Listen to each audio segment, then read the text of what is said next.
Орой мэнд хүргийн үзэгчдээ MBC News мэдээллийн хөтөлбөрийн даваа гарагийн дугаарыг хэлж байна. Мэдээллийн товчонд анхаарлаа хандуулна уу. Шадар сайдаар ахлуулсан шуурхай бүлэг Увс аймгийн баруун туруу суманд ажиллалаа. Улаангом сумын айлдвар хөдөд коронавирусаас урьдчилан сэргийлэх зөвлөмжүүдийг хөрвүүлж байна. Зүүн хангай суманд 178 мянган толгой мал үйлчилж байна. Зүүн хангай суманд 2019 онд 2 тэрбум 188 сая төгрөгийн бүтээн байгуулалтын ажил хийгджээ. Аймгаас орж гарах постууд дээр 24 цагаар үзлэг шалгалтыг хийж байна. Эдгээр болон бусад мэдээллийн дэлгэрэнүүд анхаарлаа хандуулна уу. Ихний мэдээ. Өнөөдрийн байдлаар улсын хэмжээнд 193 мянган өрхийн 70 сая толгой мал үйлчилж байна. Зудлын эрсдлийн үнэлгээгээр 60 гаруй хувьд цасан бүрхүүлэлтэй байгаагаас 15 аймаг 81 суманд өвлжилт, хаваржилт хүндрэх төлөвтэй байна. Өвлжилтийн нөхцөл байдалтай газар дээр нь танилцах, орон нутагт тулгымдсан асуудлыг шийдвэрлэх, цаг үеийн байдалтай үнэлэлт дүгнэлт өгөх зорилгоор Монгол улсын шадар сайд улсын онцгой комиссийн дарга инх төвшин онцгой байдлын ерөнхий газрын дарга бригадын генерал Ариун Буянаар ахлуулсан ажлын хэсэг Увс аймгийн баруун туруу суманд ажиллалаа. Өнөөдрийн байдлаар улсын хэмжээнд 193.9 мянган өрхөд 70.9 сая толгой мал үйлчилж байна. Зуудын эрсдлийн үнэлгээгээр 60 гаруй хувьд нь цасан бүрхүүлэлтэй байгаагаас 15 аймаг 81 суманд өвлжилт, хаваржилт хүндрэх төлөвтэй байна. Зарим аймагт өвлжилт хүндэрсэнтэй холбогдуулан нөхцөл байдалтай газар дээр нь танилцах, тулгымдсан асуудлыг шийдвэрлэх, цаг үеийн байдалтай үнэлэлт өгнөлт өгөх, үүрэг бүхий Монгол Улсын шадар сайд улсын онцгой комиссийн дарга инх төвшин онцгой байдлын ерөнхий газрын тэргүүн дэд дарга бригадын генерал Ариун Буянаар ахлуулсан шуурхай бүлэг орон нутагт ажиллаж байна. Тус ажлын хэсэг 2020 оны 2 дугаар сарын 16-нд Увс аймгийн баруун туруу суманд ажиллаж, онцгой комиссийг хуралдуулан өвлжилтийн нөхцөл байдал, шинэ коронавирусын халдвараас урьдчилан сэргийлэх талаар авч хэрэгжүүлж байгаа арга хэмжээний талаар мэдээлэл солилцлоо. За одоо ер нь бол Монгол Улсын шадар сайд улсын онцгой комиссийн даргаар ахлуулсан ажлын хэсэг Увс аймагт ажиллаж байна. Гол зорилго нь өвлжилтийн нөхцөл байдал, коронавирусын халдвартай тэмцэх чиглэлээр аймаг орон нутгаас зохион байгуулж байгаа ажилтай газар дээр нь танилцах, зарим тулгамдж байгаа асуудлуудыг шийдвэрлэх зорилготой ажиллаж байгаа. Ер нь бол Увс аймгийн хувьд бол жил тутам одоо өвлжилтийн нөхцөл байдал тийм амаргүй байдаг. Энэ жилийн хувьд бол 10 гаруй сум нэн одоо эрсдэлтэй юм зэрэгэлдэж байна. Тэгээд улсын онцгой комиссаас нөхцөл байдлыг бас судалж үзээд аймаг орон нутгийн өсөлтийг судалж үзээд тодорхой хэмжээний өвс тэжээлийг одоо үнэгүй болон хөнгөлөлтөө үнээр олгохоор шийдвэрлэлээ. Дээр нь энэ коронавирусын халдвартай тэмцэх чиглэлээр ялангуяа энэ байгууллагуудын хамгаалах хувцас хэрэглэл, тоног төхөөрөмжийн асуудлыг бол сайжруулах талаар хүсэл тавьж байна. Энийг эрүүл мэндийн яамны шугамар судалж иж одоо шийдвэрлэхээр юм боллоо. Ер нь бол аймаг орон нутаг өөрсдийнхөө аюулгүй нөөц, сум орон нутаг бас аюулгүй нөөцөө үндсэндээ шавхаад дууссан байна. Тэгээ өвлжилттэй холбогдуулж энэ хаваржилтын нөхцөл байдал хүндэрч болцсохгүй учраас ялангуяа энэ отор нүүдлээр явж байгаа ард иргэдийн нийгмийн үйлчлэгийг сайжруулах чиглэлээр бас анхаарч ажиллахыг бас зөвлөмж олгож өгч байгаа. Бас энэ удаагийн ажилласан ажлын бас тодорхой үр дүн гэж одоо үзэж болохоор байна. Онцгой байдлын байгууллагад 31 анги салбар нэгж одоо байгуулагдсан. Тэр хэмжээгээр одоо гамшигаас хамгаалах үйл ажиллагаа бол орон нутагт одоо хөрж байна гэж ойлгож байгаа. Өнөөдөр бид шадар сайд баруун туруу суманд ажиллаж байна. Баруун туруу сум маань бол ой хоёрын төмөр, усны осол, за мөн одоо хүчтэй салхи шуурга гэх мэтлэн байгалийн аюулт үзэгдэл осол ихээхэн тохиолддог. Тийм учраас энд бол шинээр гал унтраах анги байгуулах асуудлыг бол 2015 онд засгийн газрын шийдвэрээр шийдвэрлсэн. Үүний дагуу албан хаагчтай бэлдээд аймгийн тодорхой хэмжээний өмчлөлт байсан байранд 2017 оноос эхлээд онцгой байдлын нэгж одоо үр гүйцэтгэж байгаа. Одоо ингээд тухайн сумд байгуулагдсан анги зэрэгэлдээ одоо сумдуудаа бас давхар үйлчлэх, мөн одоо нөхцөл байдлаас хамаарат сум дамжиж одоо үр гүйцэтгэх тийм боломж нь бас нэгдэж байгаа нь ач холбогдолтой гэж бодож байгаа. Увс аймгийн хувьд зуудын эрсдлийн үнэлгээгээр 60 орчим хувьд нь нэнэх, 40 орчим хувьд нь бага эрсдэлтэй байна. Баруун түрүүн Завхан, Зүүн говь, Зүүн ангаа Наран булаг, Өндөр хангаа Тариалан ховд Хэргэс, Цагаархан Улаангом сүмдийн нутгаар нэнэх буюу их эрсдэлтэй. Аймгийн хэмжээнд 3625 толгой мал хоригдоод байна. Мал аж ахуйн салбарын өвлжилт хүндэрсэнтэй холбогдуулна. Аймгийн өвс тэжээлийн нөөцөөс 230 тонны өвс, 60 тонн тэжээлийг хөнгөлөлтөө үнээр малчтад олгоод байгаа юм. Баруун түрүүн суманд ажилласан онцгой комиссийн шийдвэрээр Увс аймагт 300 тонн өвс улсын нөөцөөс тэжээлийг 50% хөнгөлөлтөй нөхцлөөр олгох шийдвэрийг гаргалаа. За өнөөдөр Увс аймаг урд чүнэг 38 градустай хонлоо. Цасны зузаан нэг 25-аас 40 цент байж байна. Тэгээд 3 хоногийн цас бол нэлээд их цас орсон, их хэмжээний цас орчлоо. За энэ бол бас яг нэг үйлчлэлтэнд бол тэр засны зас бол бас тодорхой хэмжээгээр бас жаахан нөлөөлөхөр байна. За ерөнхийдөө бол аймгийн хэмжээгээр зуншлаг тэгээд намаржилт их сайхан болсон учраас одоо мал их сайхан таатай байсан. Тэгээд энэгээрээ бол яг үйлжилт бол бас харьцангуй гайгүй байгаа. За гэхдээ бол одоо нөхцөл байдал бол бас хамгийн хүйтэн. Гэхдээ 38 градус хүрч хүүтэрч шөндөө тэгээд бас цас их зузаан байгаа нь бол бас нэлээд эрсдэл дагуулж байна. За яг одоо олон жилийн дундчиг бол бас нэг тийм хүүтэн үйл биш гэж одоо манай малчид нутгийн хүмүүс одоо ярьж байгаа. За үдээд жишээлбэл 2005 оны 2 сарын 14-нд би энэ баруун төрийн суманд явж ирсэн одоо 15 жилийн өмнө. Тэгэхэд бол өглөө 55 градустай байсан. Тэгэхээр зэрэг энэ жил 38 градус гэдэг бол энэ бол нэг хүүтэн үйл усчуудын хувьд бол биш. За ерөнхийдөө өнөөдөр аймгийн онцгой комиссийн хурал баруун тармын суманд боллоо. За Монгол улсын шадар сайд инх төвчин сайдаар ахлуулсан одоо улсын онцгой комиссийн баг баруун 5 аймгаар одоо ажиллаж байгаа. Тэгээд Увс аймагт одоо ажиллаж байна. Манай баруун тармын сум бол Монголын баруун хойд хил дээр байдаг. Бас нэлээд эрсдэл өндөртэй ийм сум. Тэгээд дээр нь газар тариалангийн бүс нутаг.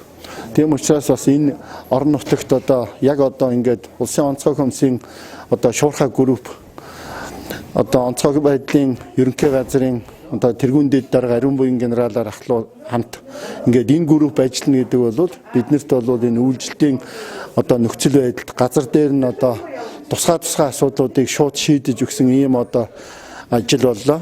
За өвс 300 тонн өвсийг одоо өгөхөөр боллоо. За үнийн тэглэж за энэ дээр бол бид нь бол малчтай хүрэхэд бас нэг тээврийн зардал, бензинсны зардал гэдэг одоо сум орон нутгаас гарах байх. Энэ асуудлыг шийдээд энэ өвс тэжээлийг шаардлагатай газар нь одоо шуурхай зохион байгуулна. За улсын нөөцөөс тэжээлийн үнийг бол бас 50% хөнгөлөхөөр ийм шийдвэр гаргалаа. Шинэ коронавирусын халдвараас урьдчилан сэргийлэх халдвар хамгаалалтын дэглэмийг сахиулах, ард иргэдэд мэрэгжил арга зүйн зөвлөгөө өгөх ажлын хэсгийг байгуулан ажиллаж байгаа бөгөөд аймгийн засаг даргын нөөц хөрөнгөөс 162 сая төгрөгийг зарцуулаад байна. Мөн гамшигаас хамгаалах өндөрж өссөн бэлэн байдал шилжилттэй холбогдуулна, гамшигаас хамгаалах алав мэрэгжлийн анги бие бүрэлдэхүүнийг томилгойжуулна, бэлтгэл бэлэн байдлыг хангуулан ажиллаж байна. Орон нутгийн удирдлагуудын зүгээс шуурхай бүлэгт аймгийн онцгой байдлын газарт шуурхай албаны програм автомашиныг шийдвэрлэх, мөхмөрийн сумд улсын нөөцийн цэгт тэжээлийн агуулга барих хөрөнгө болно. Эрүүл мэндийн байгууллагуудын эмэмлэгийн хэрэгслийн хангалтыг нэмэгдүүлэх шаардлагатай байгааг уламжлалаа. За тэгээд дээр нь бид нь бас энэ шин төрлийн коронавирустай холбоотой энэ нөхцөл байдал одоо бас орон нутагт нэлээд их түгшүүртэй байгаа. За энэ тал дээр бол аймгийн онцгой комиссоос тодорхой шийдвэрүүдийг бас гаргаад ажиллаж байна. За энэ шийдвэрүүдэд жишээлбэл одоо вар, караоке, тоглоомын газар гэдэг энэ бүх зүйлээ бол хаасан. За арх худалдаалахыг бол 15 цаг хүртэл одоо хоригдсон байж байна. За тэгээд бага насны хүүхэдтэй төрийн албан агчдыг чөлөөлөх. За энэ нэг одоо хүнд асуудал одоо үүсээд байгаа. Энэ хятадын цагаан сар бол одоо энэ вирусыг дэгдээхэд одоо онцгой нөхцөл үүссэн. Одоо Монголын уламжлалт цагаан сарыг одоо бид нар бас нэг энэ айлсалтгүйгээр ах トゥ угээр нь одоо бид нь одоо хэсэж айлчлахгүйгээр одоо ингэж нэг яаж өнгөрөөх үү гэдэг дээр энэ дээр одоо их сэтгэл одоо эмзэглэж байна. Энэ дээр манай ард түмэн бол бас үнэхээр ойлгож мэдрэх хэрэгтэй байна. Эрүүл мэндэ болоод дэлхийн хэмжээний аюул байна гэдгийг. За төрийн албан агчид Увс аймагт нэг 5000 орчим төрийн албан агчид байгаа. Тэр төрийн албан агчдаа албан ёсны одоо захидал илгээж байгаа. За Увс аймгийн нийт бүх төрийн албан агчид энэ цагаан сарын энэ арга хэмжээнд дээр төрийн одоо албан хаагчийн манлайлалыг гаргаараа. Та бүхэн одоо цагаан сарыг одоо ингэж өргөн айлсалтгүйгээр тэмдэглэхгүйгээр ингэж ийм зохион байгуулалт ороорой гэдгийг одоо хамгийн ихний ээлжийн төрийн албан хаагчтай хандж байгаа. Тэдгээр төрийн албан хаагчид маань одоо бас энэ үнийг ойлгоод ингэж ажилчвал бидний хувьд бол бас их дэмжлэг болох гэж байгаа. Зээр нь малчид иргэддээ бол бас одоо их ойлгуулахыг хичээж хүн болгон л одоо ярьж байна. За энэ бол нэлээд сэтгэл имзэглүүлж байгаа. За бусд нь бол одоо ингээд үндсэндээ за бүх Улаанбаатараас ирж байгаа болон өөр аймаг нутгаас ирж байгаа бүх одоо иргэдийнхээ хөдөлгөөнийг үндсэндээ хянчиж байна. Автобус, онгоцны буудал дээр нь одоо хувийн зорчигч нарыг хүртэл одоо аймгийн төв дээрээ бол бид нь 24 цагийн эргүүл гаргаад одоо хяналтаа бол тогтооцсон байж байгаа. Бус юм дээр бол гайгүй гэж бодож байгаа. За ариутгал цэвэрлэгээний бодис хамгаалтын маск гэсэн энэ одоо зүйл бол бас нэлээд ховордож байна. Энэ дээр үндсэндээ Увс аймаг бол энэ вирустай холбоотой нийт одоо арга хэмжээний 160 гаруй сая төгрөгийн хөрөнгийг одоо аймгийнхаа нөөцөөс зарцуулчаад байж байна. Дахиад одоо энэ хөрш Туваагийн засгийн газар тандаад нэг 120 мянган маскыг оруулж ирж байгаа. Нэг ариутгалын нэг 100 литр спиртийг одоо бид нь бас хүсэлт гаргаж авлаа. Одоо Оросд ч гэсэн одоо бас энэ маск ариутгалын бодисны хязгаарлалтыг бол тогтоогоод эхэлж байна. Тэгэхээр зэрэг энэ асуудал бол одоо ингээд дэлхийн нийтийн асуудал болж байгаа нь одоо бас мэдрэгдэж байна. Баруун төрийн суманд энэ үйл 78 толгоомол үйлжиж байгаа бөгөөд үйлчлэлийн бэлтгэл ажлыг хангах хүрээнд сумын аюулгүй нөөцөд 50 тонны ус 10 тонн тэжээлийг бэлтгэн авчээ. Энэ жилийн үед баруун төрийн сум бол үйлчлэлтэй үед харьцангуй одоо бас гайгүй байгаа. За манай баруун төрийн сумд одоогийн байдлаар 344 суурьт 78 мянган толгой мал үйлжиж байна. За эдгээр үйлчлэлийн цагийн ажил байдлын талаар сумын засаг даргын хамгийн газар сумын онцгой комиссийн гишүүдийн бүрэлдэхүүнтэй ажлын хэсгүүд томилон ажиллуулж авах асуудлуудыг бол одоо төлөвлөн хэрэгжүүлж ингэж ажиллаж байна. Одоогийн байдлаар манайхаас нэг завхны сонгон, зөв ханга, өндөр ханга мөн одоо энэ өөрийнхөө энэ мөнгө төхөндөд нэг 10 гаруй суур 7000 гаруй мал одоо дотроор одоо үлжиж байгаа. За мөн одоо өндөр насны ахмад жирэмсэн эмэгтэйчүүдийг бол бид нэр төв суурин газруудад одоо татаж авсан. Одоогийн байдлаар онцгой одоо хүндэрсэн зөвлөгөөний 80 гаруй толгой малын хоригдолтой байна. За сумын нөөц бол нэг 50 тонн ус 12 тонн одоо тэжээлтэй байсан. Энэ тэжээлийн нөөцөө бол одоо бас солигдох малчтай хүргэж байрлсан ийм дүнтэй байна. Шадар сайд улсын онцгой комиссийн дарга инх төвшин аймгийн засаг дарга, сум багийн засаг дарга болон холбогдох албан тушаалтнуудад цаг үеийн асуудлаар тухай бүр үүрэг чиглэл өгч хоорондоо уялдаа холбоотой ажиллах, халдвараас урьдчилан сэргийлэх тэмцэх арга хэмжээнд шаардлагадах санхүүжилтийн асуудлыг тухай бүр шуурхай шийдвэрлэж ажиллах зэрэг үүрэг чиглэлийг аймаг орнот удирдлагуудад өглөө. Дараагийн мэдээ. Бүгд найрамдах Хятад ард улсад гарсан коронавирусын тархалт өнөөдрийн байдлаар дэлхийн 25 оронд тархаад байна.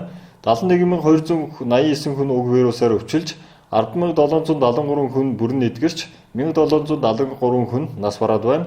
Манай улсад коронавирусын тохиолдол өнөөдрийн байдлаар бүртгэгдээгүй байгаа хэдий ч коронавирусын эрсдэл хамгийн өндөр орноор нэрлэгдэж байгаа юм. Иймд манай улсын эрүүл мэндийн яам аймгийн эрүүл мэндийн газраас Улаангом сумын бүх айл өрхүүдэд коронавирусаас урьдчилан сэргийлэх зөвлөмжүүдийг баг хорооны засаг дарга болон нийгмийн ажилтнуудаар дамжуулан хүргүүлж эхэллээ. Бүгд найрамдах Хятад ард улсад гарсан коронавирусын тархалт өнөөдрийн байдлаар дэлхийн 25 оронд бүртгэгдэж 71289 хүн уг вирусаар өвчилж, 10773 хүн бүрэн эдгэрч, 1773 хүн нас бараад байна. Манай улсад коронавирусын тохиолдол өнөөдрийн байдлаар бүртгэгдээгүй байгаа хэдий ч коронавирусын эрсдэл хамгийн өндөр орноор нэрлэгдэж байгаа юм. Иймд аймгийн эрүүл мэндийн газраас Улаангом сумын бүх айл өрхүүдэд коронавирусаас урьдчилан сэргийлэх зөвлөмжүүдийг баг хорооны засаг дарга, нийгмийн ажилтнуудаар дамжуулан хүргүүлж эхэллээ. Уг вирусын тархалт Хятадын цагаан сарын үеэр эрс нэмэгдэж гамшигын хэмжээнд хүрсэнтэй холбоотойгоор Монгол Улсын онцгой комиссоос цагаан сарыг өргөн тэмдэглэхийг хориглосон. Энэ шийдвэрийн дагуу аймгийн онцгой комиссийн шийдвэрээр цагаан сарын үеэр зам постууд дээр хяналт шалгалтыг хөл хорой тогтоохоор шийдвэрлсэн юм. Уг шийдвэрийн дагуу аймгийн эрүүл мэндийн газраас хяналт шалгалтуудыг явуулж эхэллээ. Шинэ коронавирус дэлхийн нийтийн одоо бас төгшөөсөн асуудал хэвээр болсоор байна. За өнөөдрийн байдлаар дэлхийн 25 улсад шинэ коронавирусын тохиолдол гарч онцлон батлагдсан ийм мэдээлэлтэй байна. За бүгд найрамдах Хятад ард улсын одоо бүх хүмүүжүүдэд шинэ коронавирус гарч өндөржүүлсэн бэлэн байдал ажиллаж байгаа тав их мэдж байгаа. За өнөөдрийн байдлаар дэлхийн нийтдээ бол 71269 хүн шинэ коронавирусын халдвараар өвчлсөн гэсэн ийм тоо мэдээлэл байна. За эдгэрч харсан хүний тоо 10,700 73 тохиолдол байна. За нас орсон тохиолдол гэх юм бол өнөөдрийн байдлаар 1773 хүн нас орсон байна. За Монгол улсад бол шинэ коронавирус бүртгэгдээгүй, өвчл гараагүй орны тоонд орж байгаа. Гэхдээ өндөр эрсдэлтэй орны тоонд орж байгаа. Монгол улсын засгийн газар суулна улсын онцгой комиссоос өндөржүүлсэн бэлэн байдал зарлаад ажиллаж байна. За аймгийн засаг дарга бөгөөд аймгийн онцгой комиссийн хурлаар бол мөн бол аймгийн застрын захирамж гарч зохих хязгаарлалтыг хийж шуурхай штабыг байгуулна ажиллаж байна. За нэгдүгээрт бол энэ архи худалдаалах, согтууруулахундаа худалдаалах цагийг бол богиносон 15 цаг хүртэл ажиллаж байгаа. За мөн бол бар, ресторанд бол архийг мөн 15 цагаас хойш үйлчлэхгүй гэсэн ийм шийдвэрийг гаргасан. За мөн бол гоон рестораныг бол 20 цаг хүртэл ажиллаж байгаа. За аймгийн ор харах 2 цаг дээр бол энэ пост ажиллуулсан. За энд аймгийн онцгой байдлын газар, цагдаагийн газар, за автоврын газар, за эрүүл мэндийн байгууллагуудаас хүмүүс орж гарч байгаа машин хүмүүсийг бүртгэж халууныг үзэж ингэж оруулж байгаа. Монгол улсын ерөнхийлөгчийн зарлиг гарч сар шинийн баярыг бол тэмдэглэхгүйгээр өнгөрүүлээ болсон. Тэгэхээр бид бүхэн бол цагаан сарыг мөн тэмдэглэхгүй гэсэн ийм шийдвэрийг хэрэгжүүлнэ, ажиллаж байна. За энэ цагаан сар тэмдэглэхгүй энэ ажлыг бол төрийн наад ба хаагчид уриалан манлайлж ингэж хийхээр бол аймгийн онцгой комиссийн шийдвэрт бол тусгацсан байгаа. Ер нь бол сар шинийн баярыг бол зөвхөн гэр бүлийн хүрээнд тэмдэглэх ийм бол тэмдэглэл шийдвэрлсэн байгаа. Үүнд бол мөрөө гаргах, за идэ цагаа бэлтэх зөвхөн гэр бүлийн хүрээнд ингэж хязгаарласан байгаа. Түүнээс биш ах トゥ найз нөхөд ийшээ тийшээ явж золголт хийхийг бүрмөөсөө хоригдсон. Мөн зорчих тээврийн хөдөлгөөнийг мөн цагаан сарын үеэр хоригдсон. За мөн үйлчлэгээний байгууллагуудыг хүмүүсийг үйлчлэгч нарыг амрын хаалтаар хамны хаалтаа маска зөөж үйлчлүүлэх, иргэдийг маскжуулах хөдөлгөөнийг бас өрнүүлэн ажиллаж байгаа. Иргэд ирнэ гадуур олон нийтийн газар явах, за үйлчлэгээний байгууллага үйлчлүүлсэн тохиолдолд амны хаалтыг заавал зөөсөн байх ийм шаардлагыг бас хүргүүлж байгаа. За шинэ коронавирусээс урьдчилан сэргийлэх ажлын хүрээнд эрүүл мэндийн газраас бас улаан гомдол сумтай хамтран ажиллаж байгаа. Улаан гомдол сумын бүх өрхөөдөд шинэ коронавирусаас сэргийлэх ийм зөвлөмжүүдийг багийн засаг дарга энэ багийн нийгмийн ажлаар дамжуулан бүх өрхөд хүргүүлж байгаа. Тэгэхээр энэ зөвлөмжийг иргэд хэрэгжүүлж ажиллах гол нь болцоод байна. Юуны өмнө бол гараа угаах, амны хаалтыг зөөх, за гадуур сэлгүүцэхгүй байх, тэр тусмаа бол өвчрөл гарсан оронд аялахгүй байх гэсэн ийм шийдвэрүүдийг зөвлөмжүүдийг хүргүүлсэн байгаа. Коронавирусын тархалт их байгаатай холбогдуулан ард иргэд маскыг байнга зөөх, гараа тогтмол ариутгаж, гэрийн нөхцөлд хувийн нарийн цэврийг сайтар мөрдөж, вирус илэрсэн улс оронд зорчихгүй байх болон олон хүн цугласан газраар явахгүй байхыг анхааруулж байна.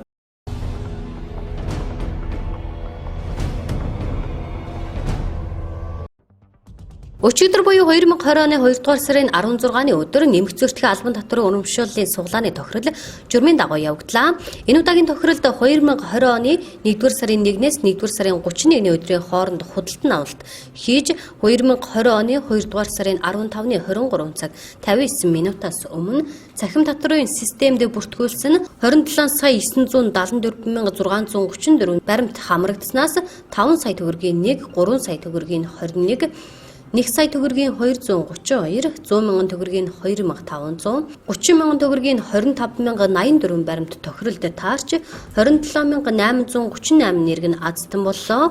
Үндсэн суглааны тохирол 3144 93 94 супер азд нь тодорлоо. Супер суглааны дугаар 32 33 35 18 дугаартай азд нь шалгарсан юм а.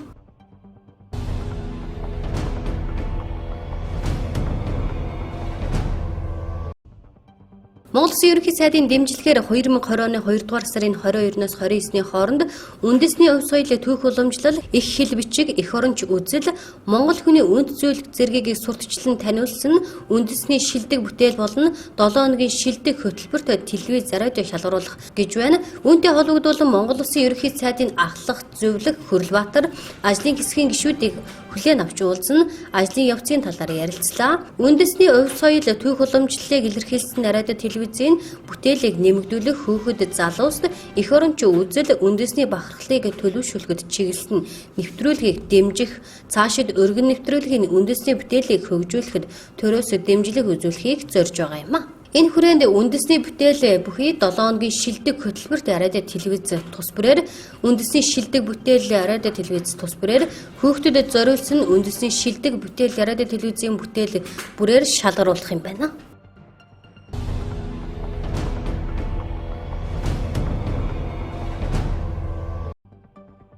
Уур амьсгалын өөрчлөлт дулаарлал дэлхийн олон оронд гамшиг дагуулж хуурайшлал цөлжилтийн хамрах хүрээ маш хурдан тэлсээр байна. Цөлжилт газрын доройтолт өртөмтгийд тооцогдох хуурай гандуу бүс нутаг дэлхийн их газрын нийт нутгийн 41%-ийг эзлэх болсон бөгөөд энд 2 тэрбум хүн амьдарч байна. Цөлжилт газрын доройтлоос үүдсэн эдийн засгийн хохирол дэлхийн хэмжээнд жилд 42 тэрбум долларт хүрчээ. Монгол улс Төв Азийн орнуудаас хамгийн ихээр цөлжилсэн улсуудын тэргүүнд бичигдэж байна. Судалгаагаар Монгол орны нийт нутаг дэвсгэрийн 77.8% нь цөлжилтийн аюул учирчээ. Тодорхойлбол Монгол улсын нийт нутаг дэвсгэрийн 77.8% нь их бага хэмжээгээр цөлжилт газрын доройтолд өртсөн байна. Өмнөгов аймгийн Номгон, Мандловоо, Цогтовоо, Өвөрхангай аймгийн Баруун Баян, Улаан, Бүрд, Баянгар аймгийн Баяовоо, Бөмбөр, Богд, Говьалтай аймгийн Төгрөг сумдын нутаг цөлжилтийн хүчтэй зэрэглэлд багтдаг байна.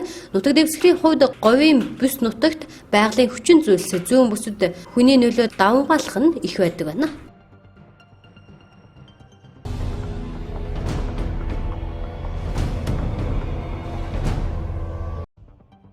Монгол Улсын ерөнхийлөгч Халтмаагийн Баттулга цагаан сарын баярыг тэмдэглэхгүй байх болзошгүй аюулаас урьдчилан сэргийлэх асуудлаар засгийн газарт чиглэл өгөх тухай шинэ коронавирусын халдвараас урьдчилан сэргийлэх зарлиг гаргасан билээ. Мөн Монгол Улсын ерөнхийлөгч Баттулга цагаан сарын баярыг өргөн дэлгэр тэмдэглэхгүй байх уриалга гаргаж ард түмэндээ ханд нүг хэллээ. Тэрбээр шинэ оны эхэнд үндэсний аюулгүй байдлын зөвлөлөөс ахмадуудынхаа тэтгэврийн зээлийг тэглэх зөвлөмж гаргасныг засгийн газрын хуралдаанаар дэмжиж улмаар улсыг хурлаас иргэдийн тэтгэвэр барьцаалсан зээлийн төлбөрийг төрөөс нэг удаа төлөх тухай хуулийг баталсан билээ. Энэ бол нэг талаараа Монголын төрөөс ахмад наснуудаа барьж буй сар шинийн бэлэг юм.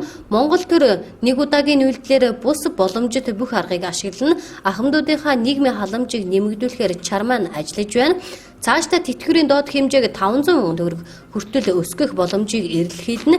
Энэ нь улсын төсөвтэй шууд холбоотой учир нарийн тооцоо судалгаа, төсвийн тодотгол хийх зэрэг үйл ажиллагаа шаардлагатай юм. Ахандаа ачлах настан буурлуудаа тэтгэх нь Монголын өв уламжлал ёс заншил бөгөөд үе үедээ төрийн эрхэм үүрэг байж ирсэн. Сар шинийн баярын өмнөх нь дэлхийд даяар эрчимтэй тархаж буй титэмт вирусын халдвар цар тархалтын нөхцөл байдлын улмаас 17 дугаар жарны хотол төгс хэмээх төмөр хулган жилийн цагаан сарын баярыг тэмдэглэхгүй байж болзошгүй аюулаас урьдчилан сэргийлэх зорилгоор тусгайлсан зарлиг гаргахаас аргагүйд хүрсэн.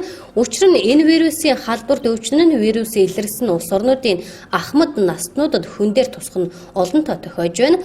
Уламжлалт цагаан сарын баяраар бид ахмад буурлуудаа эрүүл их амар амгалан байлгахад илүүтэй анхаарах ёстой билээ. Монголчуудаа та бүхэндээ хандан настан буурлуудаа эрсдэлд учруулахгүйгээр орчин цагийн технологийн дэвшил зэргийг ашиглан амар мэндэ мэдлэлцэн золголт хийхийг уриалж байна гэсэн юм а.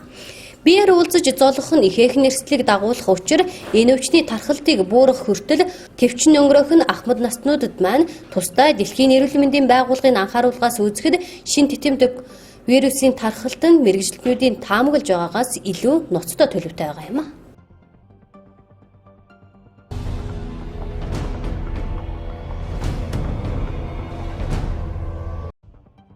Дэлхийн эрүүл мэндийн байгууллага хоногт 5 г давс хэрэглэхийг зөвлөдөг.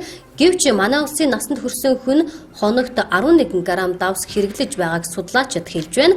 Гэхдээ бүс нутгаас хамаарч давсны хэрэглээ өөр байна. Тодорхойлбол зүүн бүсийн аймагуудад 8-аас 9 г давс хэрэглэж байхад баруун бүсийн аймагуудад 15 г давс хэрэглэж байна. Давс хэтрүүлэн хэрэглэснээр манай улсад зүрх судасны өвчлөл, ходоодны хортовдрын өвчлөл нэмэгдэж байна. Тиймээс давсны хэрэглээг бууруулах шаардлагатайг нийгмийн эрүүл мэндийн үндэсний төвийн хоол судлалын албаны эрдэм шинжилгээний ажилд нь инх тунгалаг хэлсэн байдаг. 2017 онд эрүүл мэндийн сайдын тушаалаар хүнсний бүтээгдэхүүний сав баглаа бодол тухайн бүтээгдэхүүнд агуулгадах шимт бодисын мэдээллийг заавал бичих журам баталсан. Тиймээс хүнсний бүтээгдэхүүн худалдаж авахдаа шошгон дээрх мэдээллийг шалгаж хэвших нь чухал юм.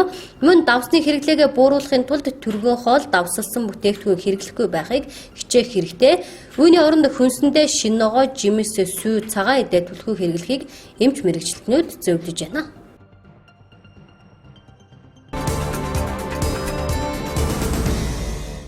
Дараагийн мэдээ. Энэ жил аймгийн нийт нутагт үйлжилт өнтэй сайхан болж байна. Зүүн хангаа сум 2019 оны жилийн эцсийн мал тоолгоор 178 мянган толгой мал тоолуулсан бөгөөд тус суманд 2019 онд улс болон орон нутгийн төсвийн хөрөнгө оруулалтаар 2 тэрбум 188 сая төгрөгийн бүтээн байгуулалтын ажил хийгджээ. Энэ жил аймгийн нийт нутагт өвлжилт олон жилийн дунджийг бодоход харьцангуй дулаахан болж байна. Зүүн хангаа сумаас ирүүлсэн өвлжилтийн мэдээллийг та бүхэндээ хүргэе. Зүүн хангаа суманд зуншлага сайхан гарсан бөгөөд өвлжилтөж өнтэй болж байна. Тус сум энэ өвөл малын хорогдлгүй хавртаа золгож байна. Өмнөх жилээс мал сүргээ 5 төрөл дээрээ 18 мянган толгой малаар давуул нүсгсэн бөгөөд жилийн эцсийн мал тоолгоор 178 мянган толгой мал тоолуулжээ. За тус одоо зүүн хангаа суманд өвлжилтийн бэлтгэл байдал одоо маш сайхан үйлжилт бол сайхан болж байна. За үйлжилтийн бэлтгэл байдлыг одоо бид зохих хэмжээний байдлаар хангасан. За энэ зүүн дэлгэр сайхан зам болж өвс ногоо сайхан ургасан. Намар одоо урт удаан сайхан намар болж өвөл сайхан болж байна. За зүүн хангаа сумынхаа хувьд 2019-аас 20 оны жилийн эцсийн мал тоолгоор 178 мянган толгой мал, гаруй толгой мал тоологдож өнгөрсөн жил адуу маань одоо 10 мянган гаруй адуу тоологдож төмөн адууныхаа энэ баяд наадмыг сайхан өргөн дэлгэр зохион байгуулалтаа тэмдэглэн өнгөрүүллээ. За мөн одоо өнгөрсөн одоо 2019 оны жилийн эцсийн сүүлээр мөнхөр сүрэг маань 10 мянга гарлаа. Хонь сүрэг маань 94 мянга хүрж одоо эх жилийн төлөө тавихад одоо бомон хоньны баяр хийхээр ийм сайхан одоо мал 5 төрөл дээр одоо 18 мянган толгой малаар өссөн ийм үзүүлэлт гарсан байна. За энэ жилийн үйлжилтийн бэлтгэл байдал бол одоо үнэхээр сайхан үйлжилт бол үнэхээр сайхан болж байна. За бид одоо үйлжилтээ сайхан болж байгаа хажуугаар хүм малын одоо малчид малын одоо зоо тэнэгэр сайхан одоо налгаар үйл болж одоо хавртаага золох гэж байна. За бид үйлжилтийн бэлтгэл аюулгүй нөөцтэй бол одоо бас 60 тонн өвс 21 тонн тэжээлийг одоо бэлдсэн боловч 21 тонн тэжээлээ одоо малчтаа одоо тараасан. Өвс бол одоо тараагдж байна. Одоо бас сайхан орж байгаа учраас бас нэг тийм айлын тэр болгоно нэг авахгүй байгаа. За ингээд одоогийн байдлаар зүүн хангаа сум маань ямар нэгэн одоо нэг ч одоо малын хоригдлгүй ийм сайхан үйл болж байна. Зүүн хангаа суманд 2019 онд улсын болон орон нутгийн төсвийн хөрөнгө оруулалтаар 2 тэрбум 188 сая төгрөгийн бүтээн байгуулалтын ажил хийгдсэн юм. Тухайлбал нутгийн захиргааны ордон улсын төсвийн 1 тэрбум 50 сая төгрөгөөр барьж байгуулсан юм. Мөн ерөнхий боловсролын сургууль цэцэрлэгийн их засвар, эрчим хүчний барилгын ажил, спорт заалны барилгын ажлыг он дамжин хийж байна. Зүүн хангаа сум 2019 оны аймгийн боловсролд ээлтэй сумаар шалгарчээ. За 19 оны одоо бүтээн байгуулалтын талаар одоо манай зүүн хангаа суманд одоо 2 тэрбум 188 сая төгрөгийн хөрөнгө оруулалт одоо хийгдсэн. За үүнээс одоо нэг томоохон хэсгүүд байсан нэрлэвэл за энэ одоо нутгийн захиргааны ордон тэрбум 50 сая төгрөгөөр сайхан одоо баригдаж ашиглалтанд орж төрийн үйлчлэгийг явуулахад одоо үнэхээр одоо сайжирлаа.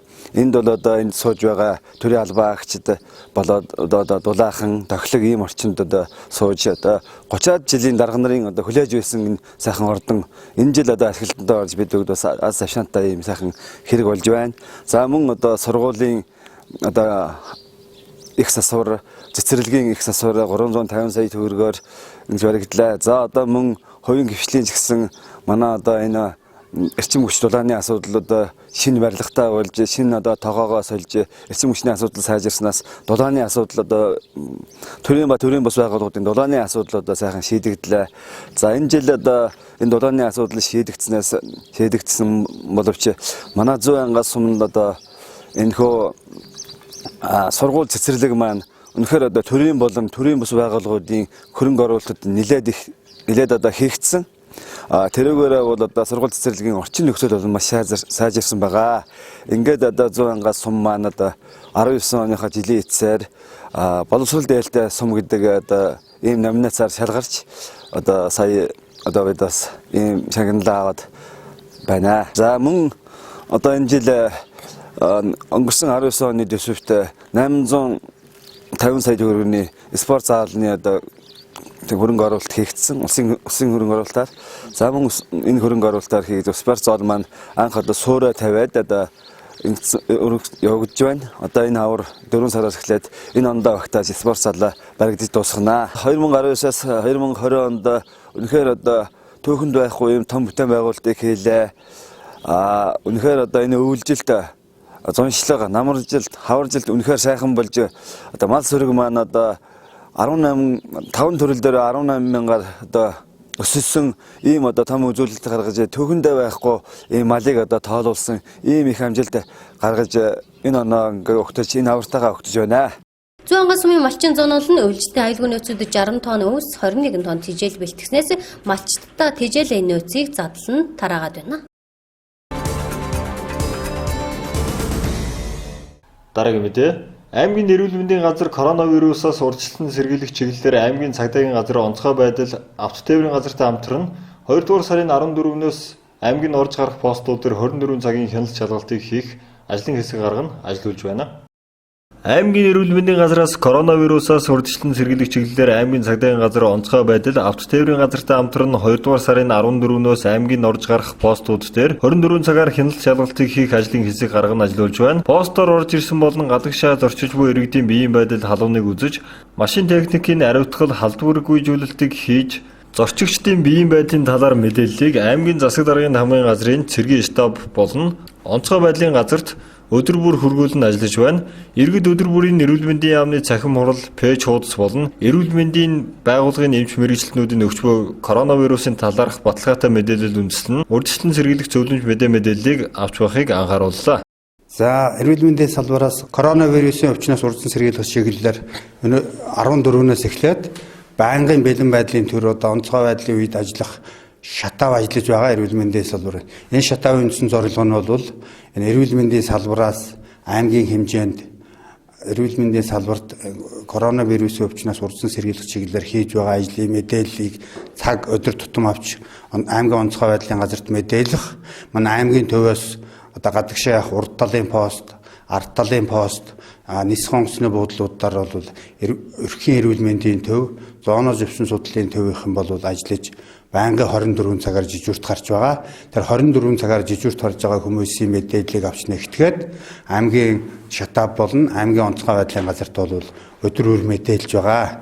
Тэгээ шатав нь бол үндсэндээ аймгийн засаг даргын 65 тоо захирамж улсын онцгой байдлын комиссийн шийдвэрийн дагуу 3 сарын 2-ын хүртэл ажиллана. Ажиллахдаа бол бид нар бол эрүүл мэндийн салбарт энэ коронавирусын өвчнөөс урьдчилан сэргийлэх чиглэлээр хийж байгаа ажлын чиглэл, авч байгаа хэрэгжүүлж байгаа арга хэмжээ, тэгээд шинээр одоо тодорхой хэмжээнд илэрч байгаа өвчлүүд энэ талын мэдээллүүдийг бол шуурхаа авч үндсэндээ ажлын өдрүүд бол 17-аас 22 цаг, амралтын өдрүүд бол өглөө 8-аас орой 22 цаг хүртэл 12 цагаар уртасгасан цагаар бол 3 сарын 2-ын хүртэл ажиллаж байгаа. Эрүүл мэндийн газраас байнгын орон тооны бус 7 хүний бүрэлдэхүүнтэй шатав ажиллаж, шатавын бүрэлдэхүүн тус удаа ажил үүрэг харьуцаад нэг өрөөнд бол шатавынхаа бэлэн байдлыг хангаад ажиллаж байгаа. Ер нь тэгээд коронавирусын өвчнөөс урьдчилан сэргийлэх зөвлөмжүүдийг манай эрүүл мэндийн яам, нийгмийн эрүүл мэндийн үндэсний төвөөс бол нэлээд гаргаж байгаа. Бид нар бол гэр бүлдэх зөвлөмж, иргэдэд өгөх зөвлөмжийг бол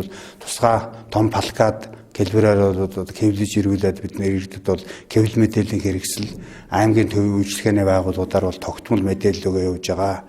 Гол нь бол өгч байгаа зөвлөмж бол одоо цагаан сарын ойртож байгаатай холбоотой онцгой комиссийн шийдвэр аймгийн засаг даргын захирамжийн хүрээнд энэ аймгаас сумаас аймагт тэгээд айлаас айлд хэсэхгүй байх, цагаан сарыг тэмдэглэхгүй байх гол зарчим. Энийг л одоо бид нар хатуунаар өгөх ёстой. Аймгийн томоохон хоёр зах болон үйлчлэгээний байгууллагууд, банк, хоолны газрууд, хувийн аж ахуйн нэгжүүдээр аймгийн эрүүл мэндийн газрын мэргэжилтнүүд хуваарийн дагуу очин заавар зөвлөмж мэдээллийг өгч ажиллаж байна. Мөн Улаангом сумын өрхийн эмнэлгүүдэд үүрэг чиглэл өгнө. Нэг эмнэлэгт 3-аас 4 өвчтөн хүлээж авах хөрөөг гарган төгчүүлж, шаардлагатай тоног төхөөрөмжөөр ханган коронавирусаас үржилтэн зэрэгэл харах хэмжээ авна ажиллаж байна.